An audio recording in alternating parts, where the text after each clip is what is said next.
अस्सलाम वालेकुम रहमतुल्लाहि व बरकातुहू। अब डेल्टा टेक्सटाइल मिल्स है। डेल्टा टेक्सटाइल मिल्स के अंदर आपके पास वही शेड्यूल दिया हुआ है। आपने पहले factory overhead, administrative and selling. Sir ये देखिए, मैं कंटिन्यूसली एक ही चीज बार बार इसलिए करा रहा हूँ क्योंकि पेपर में इसी फॉर्मेट से आता है। सही है।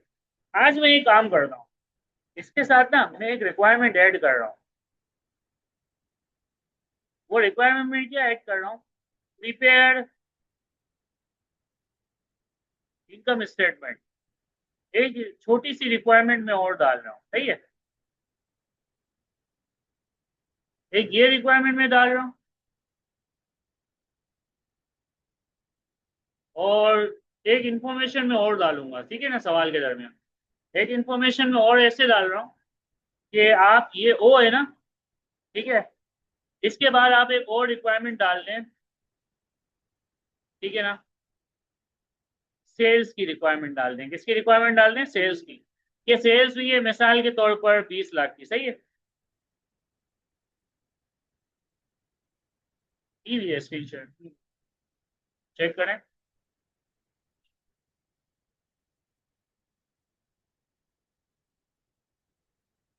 नहीं यार, अब आई? भी नहीं है।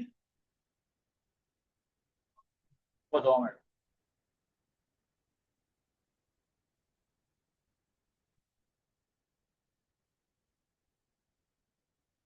आप चेक करें। अब आ गई? मेरे हिसाब से तो आ गई है। यू आर शेयरिंग स्क्रीन आ रहा है मेरे पास।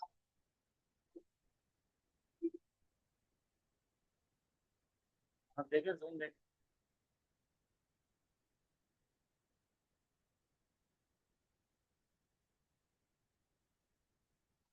आ गई? ओके ना। तो सर अभी इसको अपने माइंडसेट में रखें। स्टार्ट में मैंने ये वाली एक नई इसमें एडजस्टमेंट डाली है, ताकि आपको इधर सारा पता चल जाए किस तरीके से वर्कआउट है। ताकि आप ये ना कह सके कि आपके एडमिनिस्ट्रेटिव एक्सपेंस के जो शेड्यूल्स हैं और जो आपके फैक्ट्री ओवरहेड के शेड्यूल्स हैं, सेलिंग एक्सपेंस शेड्यूल है, वो ज़ाया हो। सही है। तो सर आयन, सबसे पहले हम लोग क्या कर लेते हैं? सर सबसे पहले हम लोग एक काम करते हैं। हम सबसे पहले शेड्यूल्स रेडी कर देते हैं। पहले पार्ट के अंदर आपने बनाना है फैक्ट्री ओवरहेड का शेड्यूल। इसके बाद आप डेवलप कर दें। जी जी। इसके बाद हम कर रहे हैं एडमिन एक्सपेंस का शेड्यूल। जी जी। एंड देन आप बनाएंगे सेलिंग एक्सपेंस का शेड्यूल।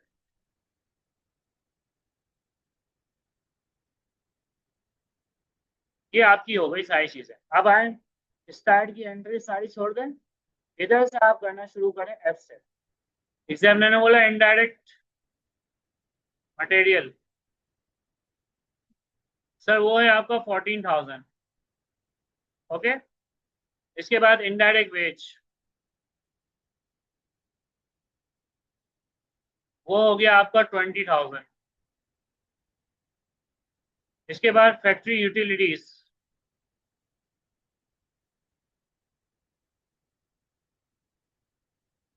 वो हो गया 9,000। इसके बाद मेंटेनेंस फैक्ट्री,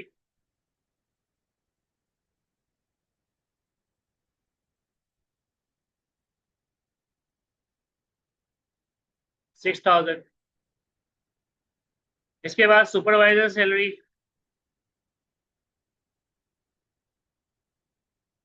10,000। डेप्रिसिएशन 55,000 है। 50% उसका है, 50% इसका है, तो ये हो गया 27,500।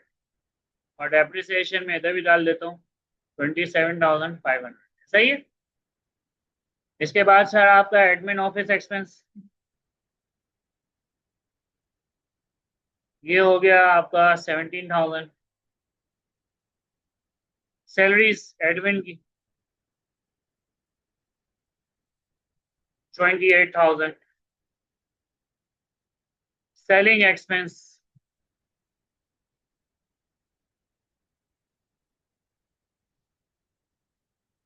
6,000।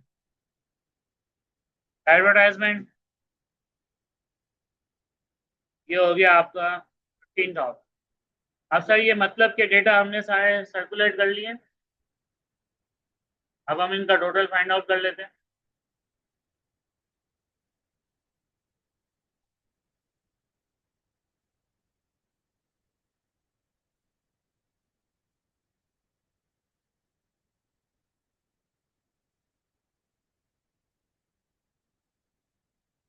$86,500। ओके।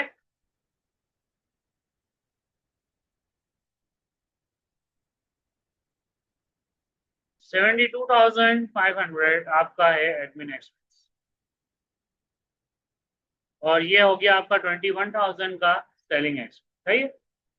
अब आते हैं एग्जामिनर की अगली रिक्वायरमेंट, COGM। तो सर अब हम रिक्वायरमेंट नंबर बी करने जा रहे हैं। Cost of goods manufactured.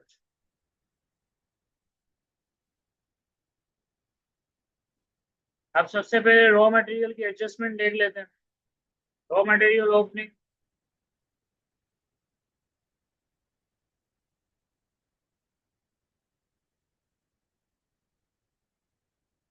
Raw material opening है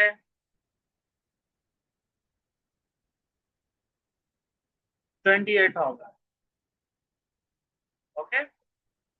इसके बाद आ गया रॉ मटेरियल का परचेज आ गया।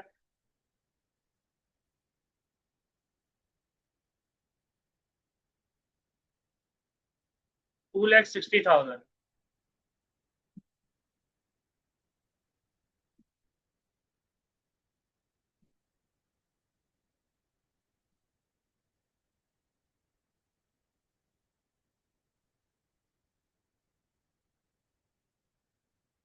डालनी। अच्छा, इसके बाद आपके पास गुड रिटर्न आ गया। Raw material return. Raw material return है आपका 13,000।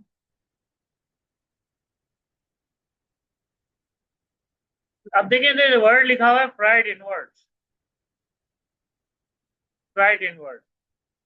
और कल के सवाल में आपने पढ़ा था कैरेट इनवर्ड। दोनों एक ही चीज है। दोनों ही एक चीज है। हाँ। जो एक्स्ट्रा खर्चा होता है ट्रांसपोर्टेशन का नहीं हो सकेगा। इसके बाद है आपके पास ये सारे आइटम आपने ले लिए। फिर आपके पास आएगा raw material closing.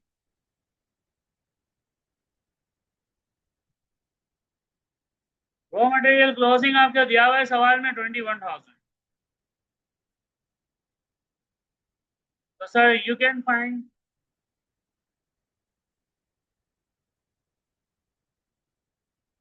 Raw material use. आप क्या मालूम कर लेंगे इससे? Raw material use. अब रॉ मटेरियल यूज हम निकाल लेते हैं।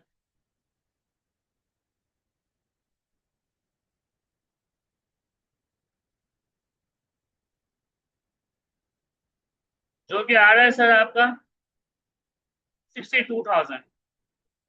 ओके। फिर इसके बाद आपने क्या करना है सर? फिर मैं इसके साथ एडजस्ट करूंगा डायरेक्ट लेबर। अब देखिए डायरेक्ट लेबर आपकी कैसी है।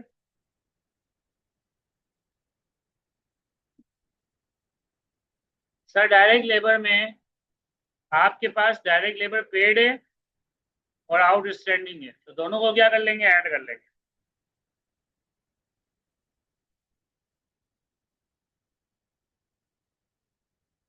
तो ये हो जाएंगे 2,40,000।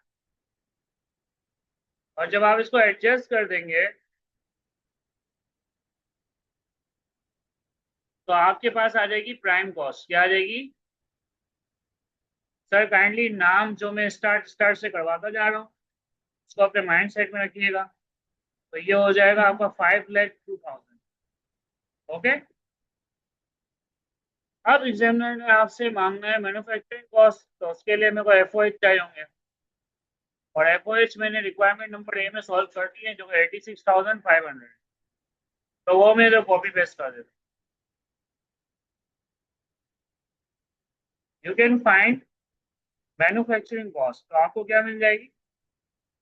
मैन्युफैक्चरिंग कॉस्ट मिल जाएगी।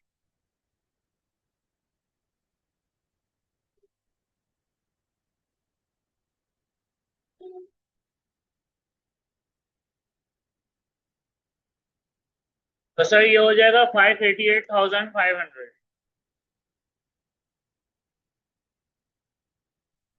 अब आपको सीओ जीएम निकालना है, तो मैंने आपको कल की क्लास में बताया था कि आपने क्या करना होगा। भाई हमको ये जो वर्किंग प्रोसेस है इसकी एडजस्टमेंट करनी है। अब वर्किंग प्रोसेस का ओपनिंग है 22,000 और क्लोजिंग है 30,000, याद रखिएगा।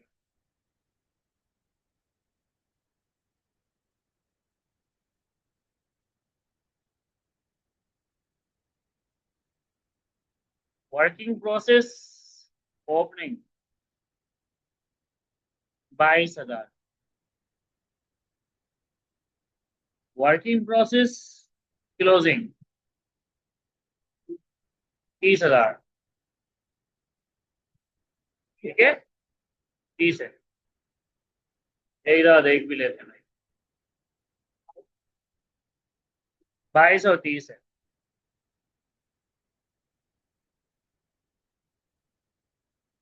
अब आपके पास बेसिकली क्या आ रहा है, अब आपके पास आ रहा है सीओजीएम, cost of goods manufactured. Okay, तो बेसिकली अब इधर आपकी ट्रांजेक्शन क्या बनेगी, 5,80,500 आपका क्या आ गया सीओजीएम। ओके, अब ये आपने कौन सी रिक्वायरमेंट कर ली, बी भी कर ली। अब हम आते हैं एग्जामिनर की रिक्वायरमेंट नंबर सी पर। सी पे उसने क्या मांगा है, कॉस्ट ऑफ गुड्स सोल्ड मांगी है।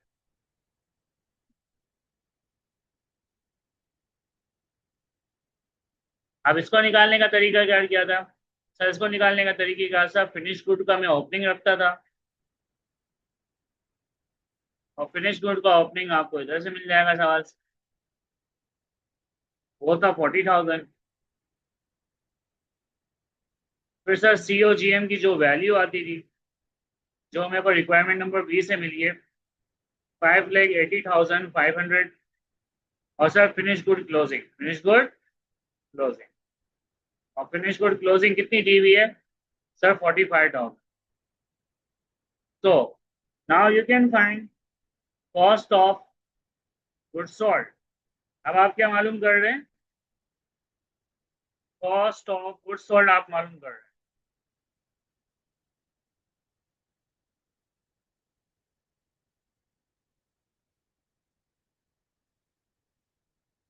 जो कि आ रही है आपके पास 5,75,500।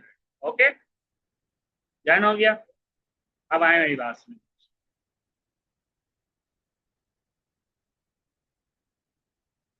अब एग्जामिनर ने चौथी रिक्वायरमेंट जो मैंने आपसे डलवाई है, वो मैंने आपसे डलवाई है डी रिक्वायरमेंट, इनकम स्टेटमेंट।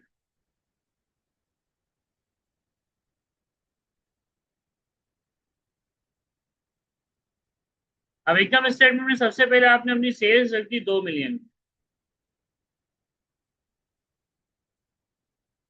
फिर आप इसमें से लेस क्या करते हैं, खर्चा, कॉस्ट ऑफ गुड्स सोल्ड, जो कि रिक्वायरमेंट नंबर सी में आपने निकाली है, कितनी है, 5,75,500। ऐसा ही है। तब आप देख लें कि ये इस्तेमाल होती हैं चीजें। फिर इसके बाद आपको क्या मिल जाता है सर, ग्रॉस प्रॉफिट।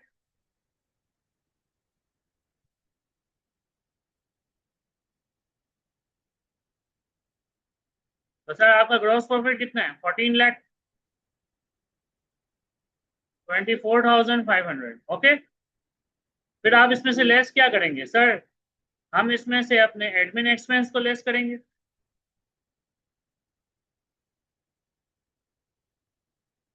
जो कि रिक्वायरमेंट नंबर ए में हमने सॉल्व किए थे। और इसके साथ साथ हम लेस करते हैं अपने सेलिंग एक्सपेंसेस को,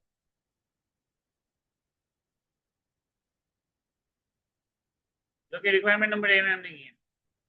दोनों की वैल्यू प्रिडिक्ट कर दें सर, 72,500 एंड 21,000। 72,500 ये भी लेस होगा, 21,000 समझा ये भी लेस होगा। इसके बाद क्या बचेगा, तो इसके बाद आएगा ऑर्गेनाइजेशन का नेट प्रॉफिट। जो कि आपने फाइंड आउट किया है।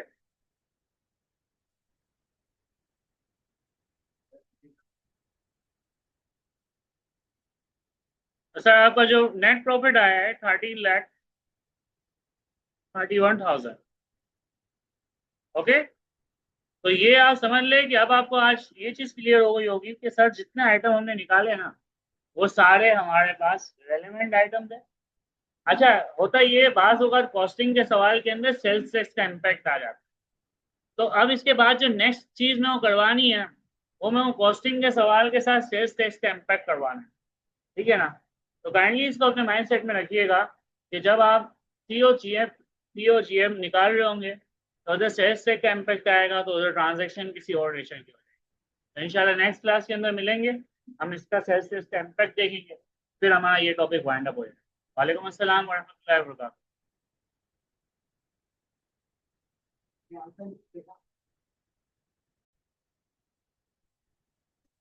अस्सलाम वालेकुम बेटा, कैसे हैं? खैरियत से हैं? अच्छा, अब हमने नेक्स्ट सवाल के अंदर अपनी इस वर्किंग पे हम ध्यान देने नहीं आए। ठीक है ना। तो अब हमने इधर बेसिकली क्या करना है सर, इधर हमने सबसे पहले हमने फाइंड आउट करनी है एग्जामिनर की रिक्वायर्ड अमाउंट। यानी एग्जामिनर की पहली डिमांड थी कंप्यूट फैक्ट्री ओवरहेड्स। अब फैक्ट्री ओवरहेड्स आपने निकालने हैं। ठीक है। वही वाली बात है कि आपने साथ साथ चलना है।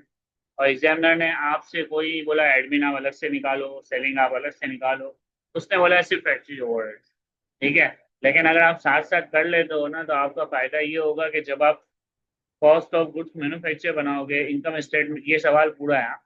इस सवाल के अंदर इनकम स्टेटमेंट भी पूछी गई। तो जब आपको एग्जामिनर बोलेगा ना कि भाई मिसाल के तौर पर मैं वो इनकम स्टेटमेंट वगैरह बना के दूँ, तो फिर उधर आपको ईजी हो जाएगा। ये सवाल मैं वापस से पूरा लिख देता हूँ,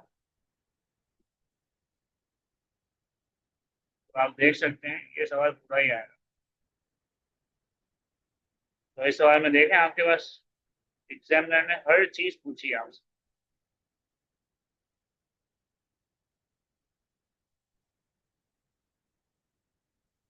अब आ गई सही है। अब आप देखें एग्जामिनर की रिक्वायरमेंट्स को अपने माइंड सेट में रखिएगा, तो अभी आपको ना समझने में मसला नहीं हो। ठीक है। अब एग्जामिनर ने पहले आपसे मांगा फैक्ट्री ओवरहेड्स, आपने दे दिया उसको।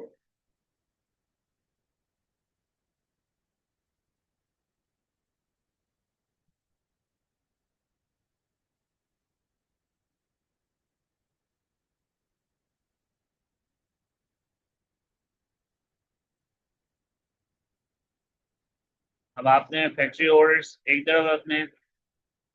तरफ आपने रखना है एडमिनिस्ट्रेटिव एक्सपेंसेस, और एक तरफ आपने रखना है सेलिंग एक्सपेंस। सर मांगा नहीं है, मुझे ये बताया मांगा नहीं है, लेकिन सवाल उसी नेचर का है। ठीक है। अब सबसे पहले आप देखें फैक्ट्री ओवरहेड में आपके पास कौन कौन से आइटम आते हैं। अब फैक्ट्री ओवरहेड के अंदर सबसे पहले आ रहा है सर, अगर हम रेंट की बात करते हैं अदर एक्सपेंसेस में चलिए, रेंट है टोटल 1 लाख रुपए। अब 50,000 फैक्ट्री में जाएगा, 30% हेड ऑफिस यानी एडमिन में जाएगा, और सेलिंग डिपार्टमेंट में 20%। आपको समझ में आ गया हो। अब इंश्योरेंस से टोटल 60,000। ओके। बोलता है 1/4 यानी 25% हिस्सा किसका है? इंश्योरेंस का, फैक्ट्री का है। तो ये बेसिकली है 1/4। तो ये हो गया 15,000। इस तरह बोल रहा है 3/4 हेड ऑफिस का है। तो ये हो गया आपका 45,000, आपका इधर आ गया। ठीक। इसके बाद डेप्रिसिएशन। अब डेप्रिसिएशन में इसने वेविंग मशीन दिखाई है, इसने फैक्ट्री लैब इक्विपमेंट दिखाया है, इसने हेड ऑफिस की वैन दिखाई है। ठीक है। अब ये देखिए ये 3 आइटम इसमें दिखाए हैं। तो तीनों आइटम में से हर एक आइटम कहीं ना कहीं जा रहा हो। अच्छा, ये फैक्ट्री ओवरहॉलिंग है, ये फैक्ट्री का एक अलग से एक्सपेंस है। अब वेविंग मशीन है और फैक्ट्री लैब इक्विपमेंट, तो फैक्ट्री लैब इक्विपमेंट तो इधर आ गया,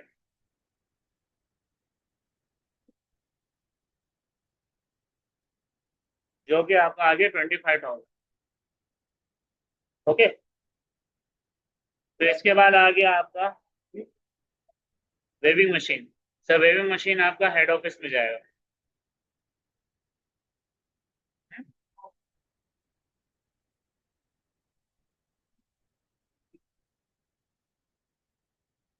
डेप्रिसिएशन, जी डेप्रिसिएशन निकालना है, बताती हूँ। आप देखें ऊपर सवाल के स्टार्ट में एंड में कैसे डेप्रिसिएशन की पॉलिसी दी हुई है।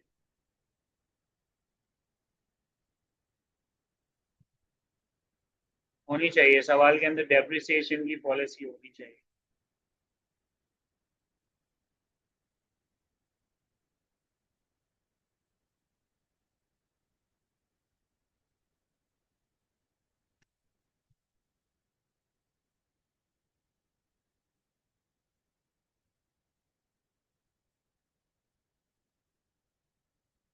ये बेसिकली डेप्रिसिएशन ही है, ये वाले जो पार्ट है ना वेविंग मशीन, ये इक्विपमेंट की डेप्रिसिएशन है, क्योंकि ये बेसिकली एसेट्स हैं, क्या है, और एसेट कभी कॉस्ट में नहीं आते, ये तो हमने बताया ही है। तो ये डेप्रिसिएशन इन तीनों का बताया गया। अब जो वेविंग मशीन का है, जो वेविंग मशीन का डेप्रिसिएशन है, वो आपके फैक्ट्री ओवरहेड में चले जाएगा। आप इधर आए देखें।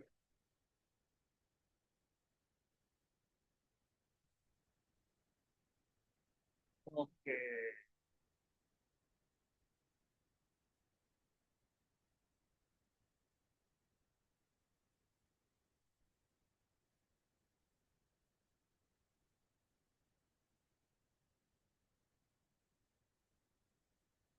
ओके, तो जो फैक्ट्री वेविंग मशीन का डेप्रिसिएशन है,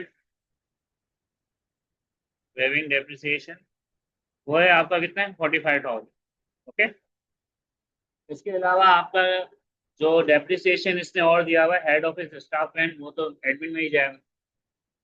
डेप्रिसिएशन हेड ऑफिस वैन, जो कि आपका 25,000। इसके बाद आपका आ रहा है फैक्ट्री ओवरहॉलिंग। ये फैक्ट्री ओवरहॉलिंग भी इसमें ही जाएगा, चलो फैक्ट्री का नाम लिया है। ये बेसिकली रिपेयर और मेंटेनेंस का एक्सपेंस, ठीक है, जो कि है 10,000।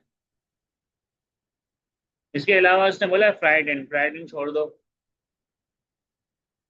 फ्राइड एंड हम लोग उसमें क्या था ना, सीओजीएम में करते हैं। Oil gas diesel factory use, यानी यूटिलिटीज।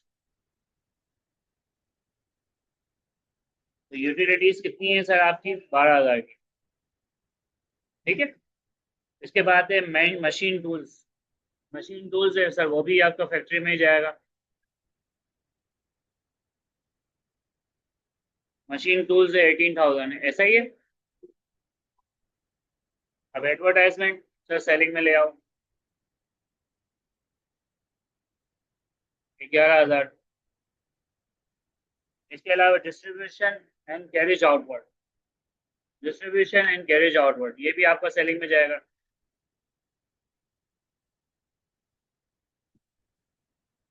ये कितना है, 6,000। इसके बाद है head office salaries and bonus. Kindly याद रखिएगा, आप लोग ने नरेशन पूरी लिखनी है। इसके बाद आ गया बैड डेट एक्सपेंस, सर ये भी इधर आएगा। बैड डेट एक्सपेंस इधर नहीं आना चाहिए, बैड डेट एक्सपेंस आपको इधर आना चाहिए, चूंकि ये वो सेल है जिसकी वजह से जो ज़ाया हो गई है, 9,000। इसके बाद ऑडिट फीस, इसको इधर रख दो,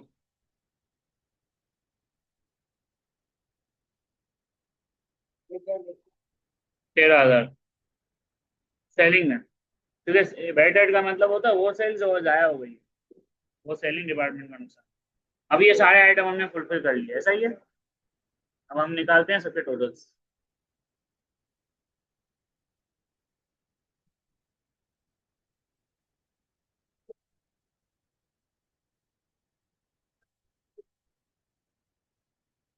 50 plus 15 plus 25 plus 45 plus 10 plus 12 plus 8।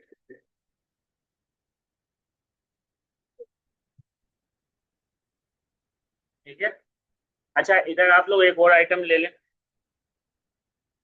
ये आप देख रहे हैं इनडायरेक्ट वेज आ रहा है, डायरेक्ट वेज नहीं आ रहा, इनडायरेक्ट वेज आ रहा है। उसको भी इसका पार्ट बना लें, क्योंकि फैक्ट्री ओवरहेड के अंदर इनडायरेक्ट आता है। इसी तरह इधर देखिए इनडायरेक्ट मटेरियल भी आ रहा है, तो इनडायरेक्ट मटेरियल भी ले लें आप लोग इसमें। इनडायरेक्ट मटेरियल आपको 20,000 आ गया।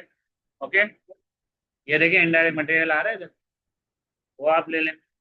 इधर लेबर के अंदर आएंगे तो देखें इनडायरेक्ट वेजेस आ रहा है, इसको भी ले लें।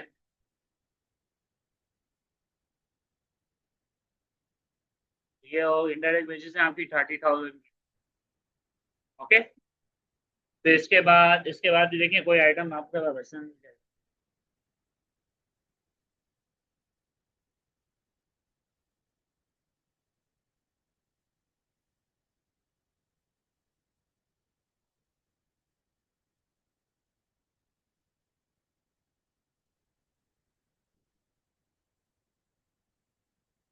मशीन टूल्स कितने के हैं? 18,000 के, सही है। ओके, बेसिकली आपका जो टोटल फैक्ट्री ओवरहेड आ रहा है वो आपका आ रहा है 2,25,000। डन है? फिर आ जाए इसकी तरफ, इनको भी साथ साथ लेके चलें। काइंडली, ये लंबा सवाल है तो इसमें अपना माइंड हाथ रखिएगा। 30 प्लस 45 प्लस 25 प्लस 22 प्लस 13, तो आपका जो एडमिन एक्सपेंस आ रहा है वो 1,35,000। इसको भी साथ साथ देख लें हम लोग। 20 प्लस 11 प्लस 6 प्लस 9, तो वो आ रहा है आपका 46,000। ओके, तो ये भी हमने फाइनल कर लिया और ये भी हमने फाइनल कर लिया। एग्जामिनर की जो नेक्स्ट रिक्वायरमेंट है वो सीओ जीएम की, उसके लिए हमें शेड्यूल देखने पड़ते हैं, ऐसा ही है। अच्छा, आए अब सीओ जीएम बना दें। जो एग्जामिनर की बी रिक्वायरमेंट है वो उसने हमसे मांगी है cost of goods manufacture.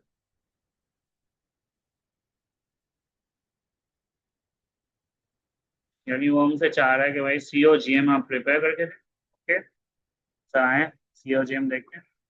CO GM किधर से स्टार्ट करते हैं? समझा, हम लोग रॉ मटेरियल से स्टार्ट करेंगे।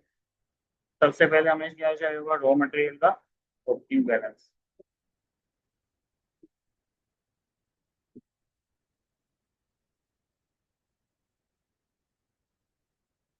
रॉ मटेरियल का ओपनिंग है 60,000।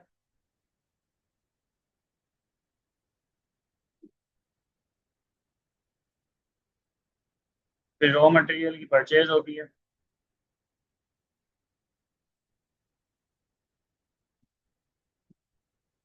रॉ मटेरियल की परचेज कितनी भाई?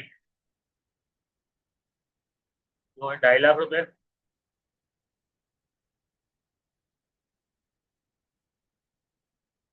उसको थोड़ा सही लिख लें, तो नजर तो वैसे भी नहीं आ रहा। अब काइंडली आप लोग साथ साथ सवाल देखते जाइएगा और मेरे साथ करते जाइए। Raw material purchase 230।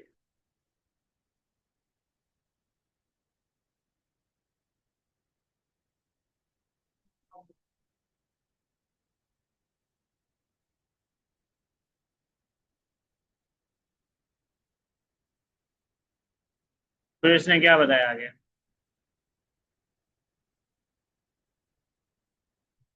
Raw material purchase के बाद है आपके पास raw material return to supplier 25,000।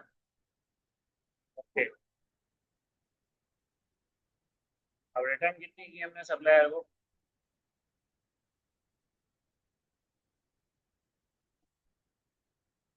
ठीक है, तो ये लेस हो जाएगा। ओके सर, अब हम इसके साथ देखते थे कैरेजिन, अब आप देख लें कोई कैरेजिन तो नहीं रहता है। अब raw material return to supply ये भी ले लिया। क्लोजिंग 45 है, अब याद रख लेना, सही है। अब नीचे आओ, नीचे आओ, नीचे देखो कोई फ्राइटिन, फ्राइटिन है आपके पास? इसको आप ऐड कर दें इसके साथ। कैरेजिन वर्ड ये है।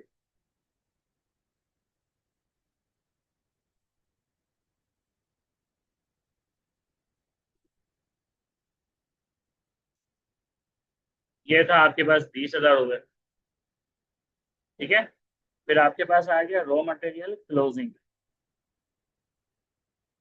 जो कि था आपके पास 45,000, ऐसा ही है। अब आपने ये सारी एडजस्टमेंट डाली और आपके पास एक नया आइटम आ गया, उसका नाम है रॉ मटेरियल यूज। ये कोई नई कैलकुलेशन नहीं है, वही चीज है जो हम लोगों ने लास्ट क्लास में की थी, ठीक है। बस ये है कि अब ये सवाल ले रहे कि कॉम्प्रिहेंसिव होता जा रहा है, चीजें इसमें बढ़ती जा रही है, तो भाई वो तो होगा। अब इसके साथ हम किसको एडजस्ट करते थे सर? हम डायरेक्ट लेबर को। अब डायरेक्ट लेबर आप देख लें तो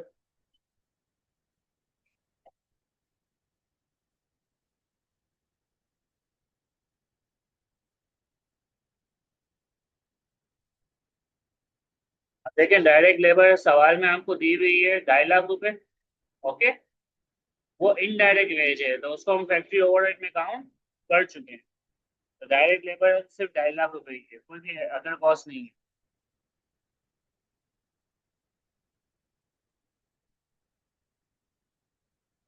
तो उसको जब आप ऐड करेंगे तो you you need to find the prime cost, ऐसा ही है। 5 lakh, okay. Then you add the factory overheads from requirement number 8। अब फैक्ट्री ओवरहेड कितने हैं आपके? 225।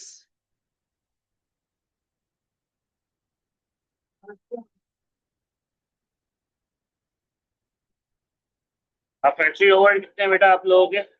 225 के। तो वो आपने इसके साथ ऐड कर दिया, तो आपने क्या हासिल कर लिया? मैन्युफैक्चरिंग,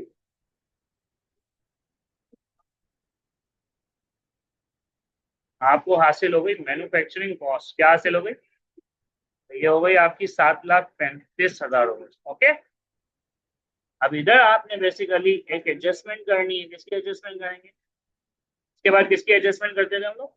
सर हम इसके बाद एडजस्टमेंट करते थे वर्किंग प्रोसेस की। अब देखें, वर्किंग प्रोसेस आपको दिया हुआ है, ओपनिंग 40,000 और क्लोजिंग 50,000, ओके। अभी तक तो सारे सारी चीजें सेम, थोड़ा same. Add WIP opening less WIP closing,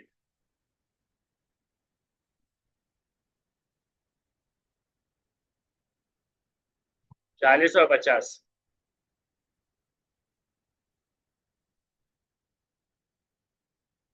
तो इधर आप हासिल क्या कर लेंगे?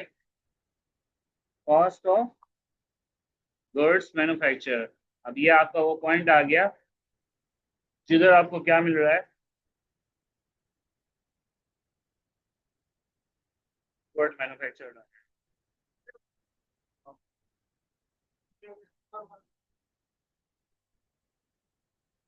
तो ये आ गया सर आपका 7,25,000, ऐसा ही है। यहाँ तक का काम हमारा पूरा हो गया सर, हम तो इसमें कोई भी ऐसी नई चीज हमें नहीं आता। अब इसके बाद जो आपने चीज बनानी है ना, उस पे है आपका असल दिमाग। अब देखो, एग्जामिनर भी अपना फुल टैलेंट दिखा रहा है, ठीक है। अब मैं जब ये करवाऊंगा ना, अब आपने एक और चीज बनानी है, cost of finish good ending. Sir इसके बाद हम COGS बनाते थे, इधर तो ये बोला है कि आप फिनिश गुड एंडिंग की जो कॉस्ट है ना, यानी ये वाली, बोला ये निकाल दो। पहले आपको ये पता होना चाहिए कि आपने यूनिट प्रोड्यूस कितने किए, ऐसा ही है। तो उसके लिए बेसिकली अब इधर आपने मेरे साथ काम करना पड़ेगा, यानी सी हम लोग सी मालूम कर रहे हैं। बोले तो हम लोग मालूम करना क्या चाह रहे हैं, हम लोग मालूम करना चाह रहे हैं cost of finish good ending मालूम करना चाह रहे हैं, लेकिन इससे पहले आपको मेरे साथ एक टी अकाउंट समझना पड़ेगा।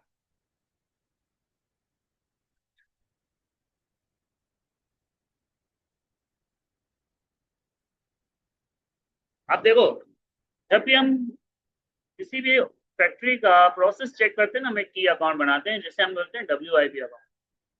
अब इस WIP अकाउंट के फिनिश गुड का बना लो, चलो तो फिनिश गुड अकाउंट बना लो, क्योंकि लड़ाई फिनिश गुड की है ना।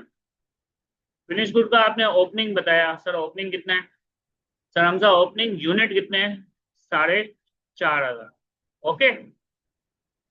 सर क्लोजिंग यूनिट कितने हैं? सर ये देखिए इधर लिखा हुआ है, during the year 75,200 units were manufactured, हमने बनाए। ओके। अब मैन्युफैक्चर्ड यूनिट इधर आएंगे, कितने? 75,200। ओके। इन दोनों को प्लस कर लें तो ये हो जाएगा 79,700। ओके। और बोला कि हमने बेचे, यानी हमने ट्रांसफर किए सेल्स करने। तो सर एक बार याद रखिए, जब आपने सोल्ड यूनिट बताए तो सोल्ड यूनिट आपके 75,000 थे, ऐसा ही था। अब 79,700 यूनिट है टोटल। अकाउंटिंग का असूल है भाई, टी अकाउंट फर्स्ट ईयर। ये दोनों साइडें बराबर हैं, तो सर क्लोजिंग कितना आया है? कितना होगा? 4,700।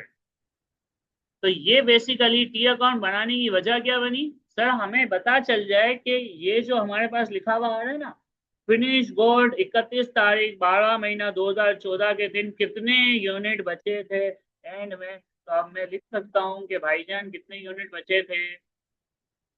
4,700। ये लॉजिक क्लियर हुई? ओके। चलें सर, ये काम तो निपट गया। अब हमने क्या करना है? अब हमने आना है कॉस्ट के ऊपर। सर कॉस्ट मिल गई ना, तो हमारा COGS बन जाएगा। इसका मतलब है सर हमजा अब आपको कॉस्ट मालूम करनी है। अब देखो मेरी बात सुनो गौर से, इधर इसने इसी इंफॉर्मेशन को वापस से पढ़ो। बोलते हैं during the year 75,200 units were manufactured, ये हमने बनाए थे। और मैन्युफैक्चर की कॉस्ट तुम नीचे निकाल के आए हो, कितनी निकाली थी? 25,000, ऐसे ही निकाली थी आप लोगों ने। तो इसका मतलब है सर हमजा कि अगर मैं कॉस्ट पर यूनिट निकालना चाहूँ तो मैं आराम से निकाल सकता। कॉस्ट पर यूनिट मैन्युफैक्चर्ड पूरा लिख दो, तो इधर मैं लिखूंगा COGM, और मैं इधर लिख दूंगा मैन्युफैक्चरिंग यूनिट। क्या लिख दूंगा? तो COGM कितना था? 7,25,000। और कितने यूनिट बनाए थे मैंने भाई? 75,200, ऐसा ही है। तो सर मेरे को एक यूनिट की कॉस्ट मिल जाएगी,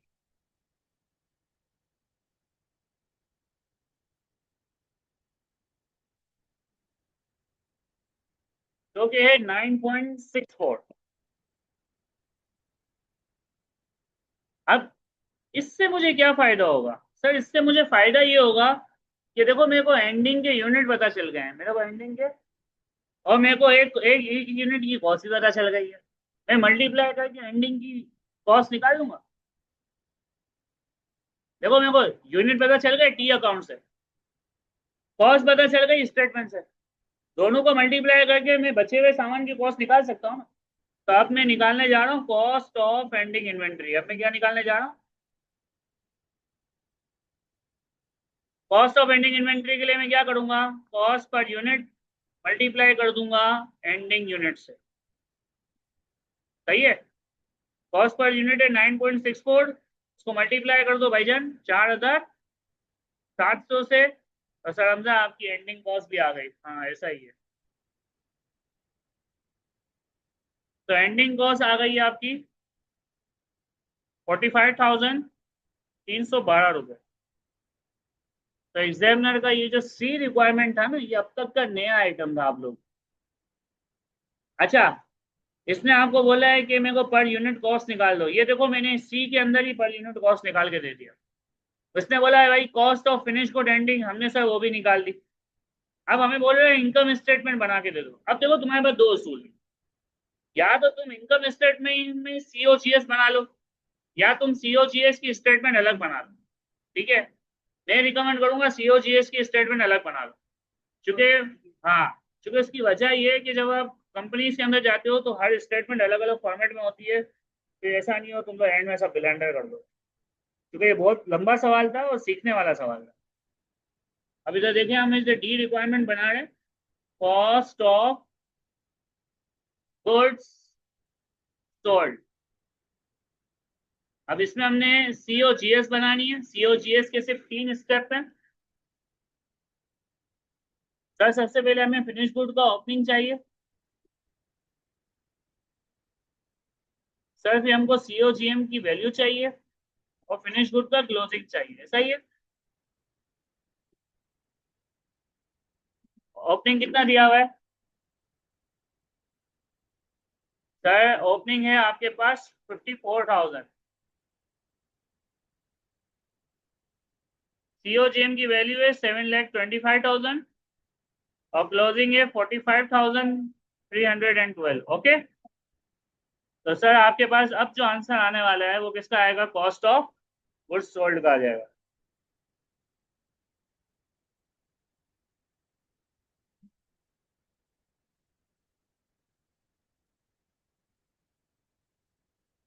सर इसको एडलेस करें।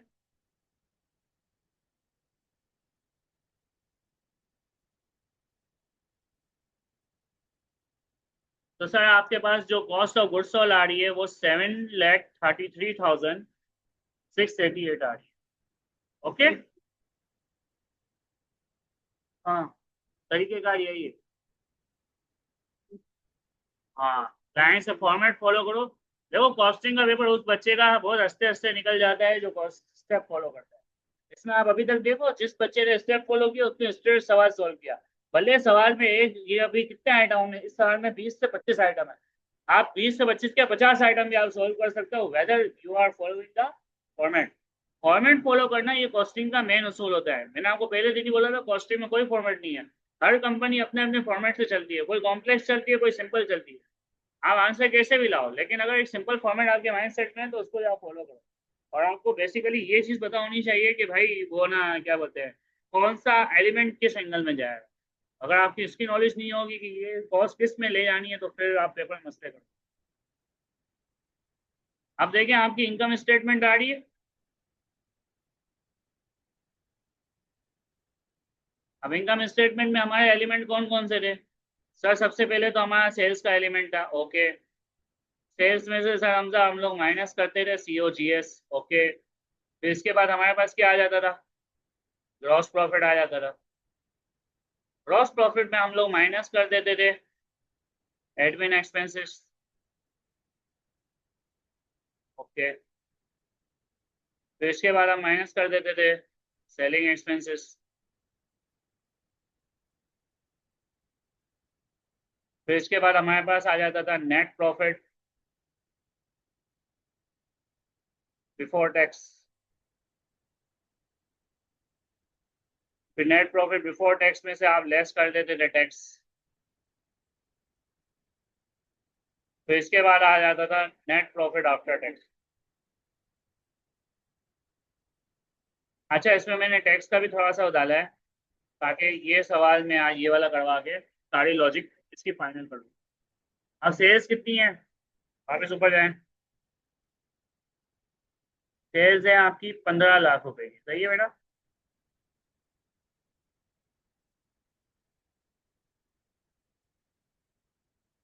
Sir cost of goods sold कितने की है? 7,33,688। जैसे ही आप इसको लेस करेंगे तो आपके पास इसका ग्रॉस प्रॉफिट आएगा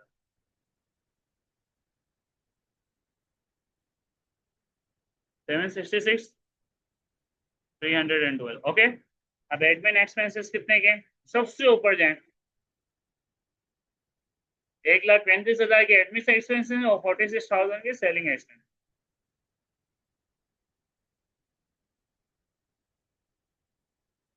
रेफरेंस के लिए इधर लिख दें कि ये रिक्वायरमेंट नंबर बी में आपको मिल जाएगा, ये सी पे आप कैलकुलेशन देखेंगे तो मिल जाएगा 46,000। एग्जामिनर को एविडेंस दें बेटा। फिर आ जाएगा आपका net profit before tax 766,312 minus 135,000 minus 46,000, तो ये हो गया 585,312। ओके, अब एग्जामिनर ने देखें आपका टैक्स रेट क्या लगाया है, 35%, ऐसा ही है। तो याद रखिएगा ये टैक्स रेट है ना, ये जो आपने प्रॉफिट निकाला है बिफोर टैक्स इस पे लगेगा 585,312 at the rate of 35%। Okay,